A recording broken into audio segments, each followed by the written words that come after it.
शहर की सबसे ऊंची इमारत ब्लू मून टावर में स्थित अपार्टमेंट नंबर 507 कई महीनों से खाली पड़ा था। एक रात वहां से तेज चीखने की आवाज आई और फिर सब कुछ शांत हो गया। अगली सुबह अखबारों में एक खबर छपी, एक आदमी अचानक गायब हो गया, कमरा अंदर से बंद था।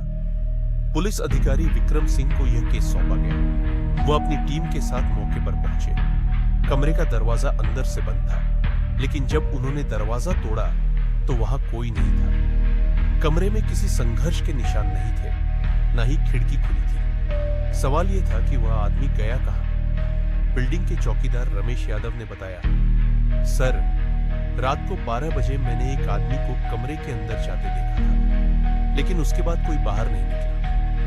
पड़ोसी सुनील वर्मा ने बताया कि उसने रात को हल्की हल्की फुसफुसाहट सुनी थी, जैसे कोई किसी से झगड़ रहा हो। कमरे की तलाशी लेने पर विक्रम को एक पुरानी डायरी मिली। उसमें आखिरी एंट्री थी, अगर मैं गायब हो जाऊं तो इस कमरे का राज जरूर खोलना, मौत मेरे बहुत करीब है। यह पढ़कर विक्रम का दिमाग चकरा गया। क्या यह किसी आत्महत्या का मामला था या कुछ और? जांच करते करते विक्रम को कमरे के फर्श पर हल्की सी दरार दिखी। जब उसने जोर से पैर मारा तो एक हिस्सा हिल गया। उसने वह हिस्सा उठाया तो नीचे एक संकरी सुरंग मिली।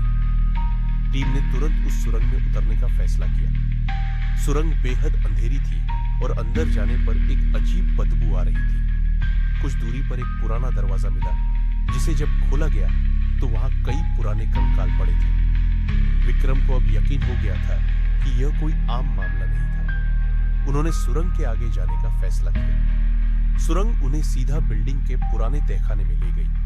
तहखाने में एक दीवार पर खून से लिखा था, मुझे मत ढूंढो वरना तुम भी मर जाओगे। जांच में पता चला कि यह बिल्डिंग पहले एक पुरानी हवेली थी, जहां 25 साल पहले एक अमीर जमींदार शेखर मलिक अपनी पत्नी और बेटे के साथ रहता था। एक रात पूरा परिवार अचानक गायब हो गया और हवेली को तोड़कर यहां अपार्टमेंट बना दिया गया। क्या वह आदमी उसी रहस्य को सुलझाने की कोशिश कर रहा था?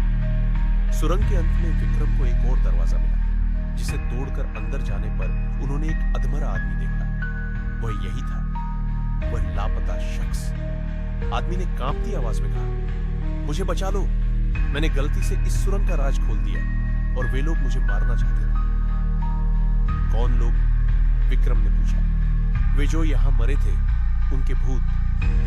इतना कहते ही आदमी की आंखें पलट गई और उसकी सांसें बंद हो गई। पुलिस ने तहखाने और सुरंग को सील कर दिया। केस को अनसुलझे रहस्य के रूप में बंद कर दिया गया। लेकिन विक्रम अब भी उस कमरे को देखता और सोचता, क्या सच में कोई भूत था या यह सब किसी और ने रचा? शायद यह रहस्य अभी खत्म नहीं हुआ था।